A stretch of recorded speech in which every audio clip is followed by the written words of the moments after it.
Tu ne connais même pas ta mère. Tu ne connais même pas ton père. Les membres de votre famille, même votre langue, vous ne la connaissez pas. N'est-ce pas dans le zéro? Mais c'est comme ça, effectivement, que nous sommes venus à l'église. On n'avait rien du tout. On ne connaissait absolument rien. Mais quand on arrive, c'est le héros qui avait été avec Dieu, qui nous apprend ce que nous avons appris. C'est le père qui te dit, regarde, celui-là est ton frère. Nous parlons telle langue. Voilà pourquoi l'église a une langue. C'est pas la langue que nous parlons à la maison. C'est la langue de Christ. Et qui vous l'apprend, c'est lui. Comment est-ce qu'il nous a appelés au monde? C'est le fruit de ses prières qui ont fait que tu quittes là où tu étais, sur ta terre là-bas, que tu entres ici, que tu entres zéro. Mais comment tu peux aimer ton frère que tu as trouvé à cause de lui plus que lui?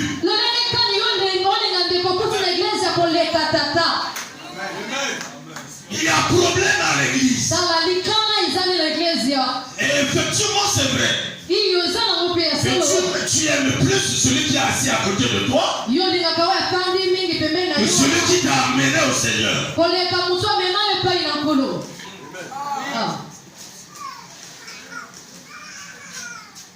Amen, amen. Amen. Est-ce que nous sommes ensemble? N'oublie pas que la vie est faite d'épisodes. J'aimerais que maintenant que je parle, que tu sors ton Joseph de la prison afin qu'il interprète ton songe. Joseph était un héros qui a commencé par se dans la citerne. L'évangile parle même dépouillé, non? On a laissé nu dans la citerne. Après là, il a été vendu 2 fois. Ses frères l'ont vendu. Et les Madianites l'ont pris, ils l'ont vendu à Potiphar. Oh, c'est un héros qui a été vendu. Et il arrive chez Potiphar. Sa femme aussi ne comprend pas ce qui se passait. Il veut le violenter. Il dit, je préfère laisser mes habits aller torse nu. Qui peut le faire? Personne ne peut le faire. Mais un héros s'est mis à courir, à fuir. Un héros se retrouve en prison. C'est Joseph qui s'est retrouvé en prison. De la prison, il est toujours zéro. Mais un jour, après avoir interprété le songe de ses collègues prisonniers, oh mon frère, ma soeur, c'est toi qui vas interpréter le songe de ta famille. Il y a quelqu'un qui attend que tu lui interprètes le songe. Parce que tu es un héros caché. Malgré les problèmes que tu es en train de vivre, je suis venu te dire que tu es un héros. Tu es héros dans ta famille. Ne perds pas ta valeur. Ta valeur n'est pas expirée. Tu as encore beaucoup de choses à faire. Ne comprends pas ce qui se passe dans ce monde-là. Ce monde-là est comme ça.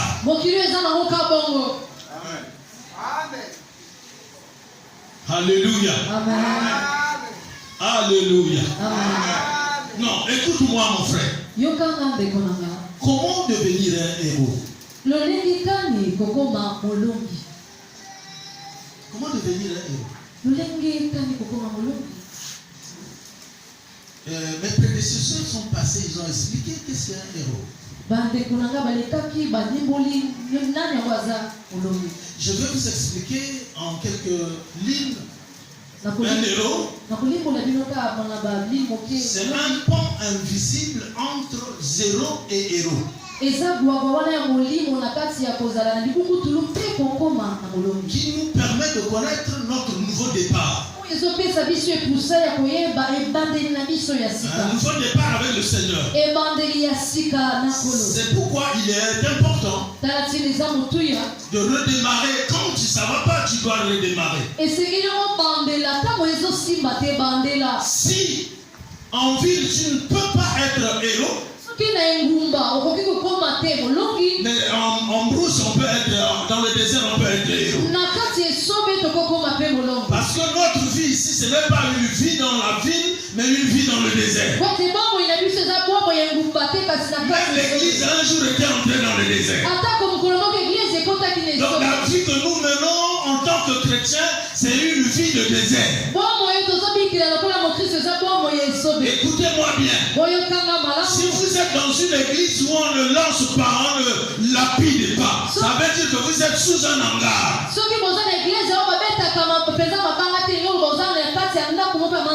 Alléluia. Or, toutes les pierres qui sont lapidées contre l'église, contre le ministère, contre le pasteur, nous permettent de les ramasser et de bâtir l'église. Mon frère, si ton église on ne lance pas les pierres, ça veut dire que tu es sous un hangar. Mais Dieu ne réside pas dans l'hangar, mais dans une maison. Dans le temple. C'est pourquoi il faut accepter qu'on jette les pierres. Mais nous devons avoir des personnes valides pour ramasser ces pierres et bâtir l'église. Les pierres, c'est quoi ici? Ça peut être les insultes. On a insulté votre pasteur. C'est une pierre qu'on a lancée contre l'église. Parce que s'il n'y a pas de pasteur, il n'y a pas d'église.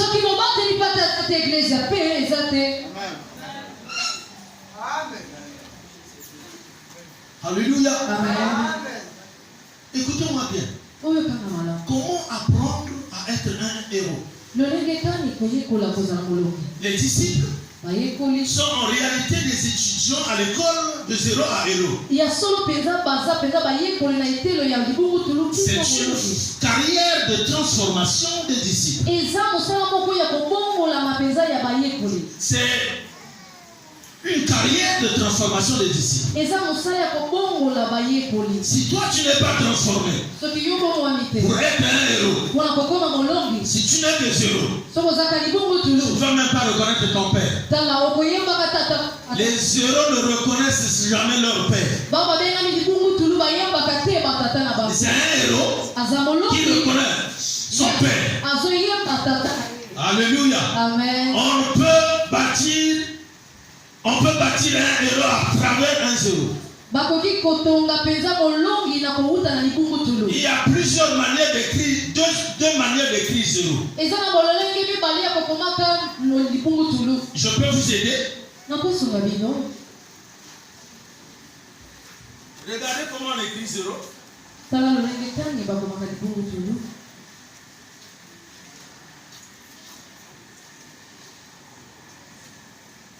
Nous avons ici un zéro. Alléluia. Amen. Nous appelons ça zéro, même à l'école on a appris. Je vous écris encore un autre zéro.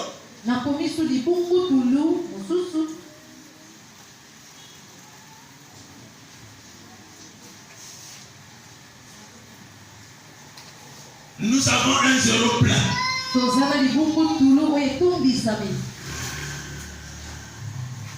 Tu choisis quel zéro? Je viens pour te dire que tu n'es pas un zéro vide. Tu es un zéro rempli. Il y a quelque chose de Dieu en toi. Non, je dis à quelqu'un que tu as quelque chose en toi. Le problème, il faut seulement être au pied de celui qui peut t'apprendre et te t'ouvrir. Qu'est-ce qui est en toi?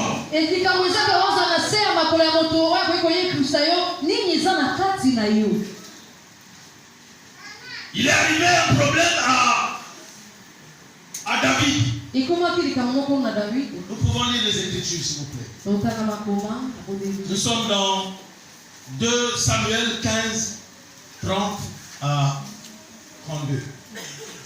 S'il y a un lecteur.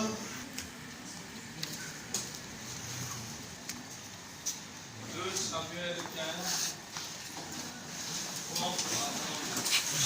David monta la colline des Oliviers. Il montait en pleurant et la tête couverte. Et il marchait nu-pieds. Et tous ceux qui étaient avec lui se couvrirent aussi la tête. Et il montait en pleurant. On va dire à David, Achitophel est avec Absalom parmi les conjurés. Et David dit, ô Éternel, réduis à néant les conseils d'Achitophel. Lorsque David fut arrivé au sommet, où il se prosterna devant Dieu, voici Ushaï, l'archien, vint au-devant de lui, la tunique déchirée et la tête couverte de terre. Parole de l'Éternel. David était au trône. Et une rébellion se déclenche, c'est son propre fils qui le fait fuir du trône. Mais derrière lui, il a eu des enfants. La Bible est claire que David montait sur la colline des Oliviers. Mais lui, il n'était pas seul. Il était accompagné des fils qui eux aussi, ils avaient couvert leur tête. Ils marchaient nu-pieds. Ils pleuraient. David ne descendait pas comme Samson qui descendait à Timina. Quand vous descendez à Timina comme Samson, il y a un délit qui vous attend là-bas. Mais ici, nous parlons de David qui était en train de monter la colline avec ses enfants. Voici donc les 5 caractéristiques d'un fils qui apprend à être héros. La première caractéristique, c'est de monter comme monte ton père. Alléluia. Accepter de monter comme monte ton père. La deuxième caractéristique, c'est marcher pieds nus comme ton père. Alléluia. La troisième caractéristique, non, je voulais dire ceci, je reviens encore un peu pour que nous comprenions bien. Le ministère est semblable et comme une échelle composée des paliers. Il y a le bas et il y a le haut. Mais avec lesquels monter en haut? Avec lesquels monter en haut? Et David avait les personnes avec lesquelles il montait en haut. Parce que dans le ministère, si vous n'apprenez pas ces choses, pendant que le père pleure, vous aussi vous pleurez. C'est difficile que tu sois un héros demain. Est-ce que je parle à quelqu'un? C'est difficile. Quand tu n'apprends pas à pleurer comme ton père, ce serait difficile. Alors, apprendre aussi à couvrir la tête comme ton père. C'est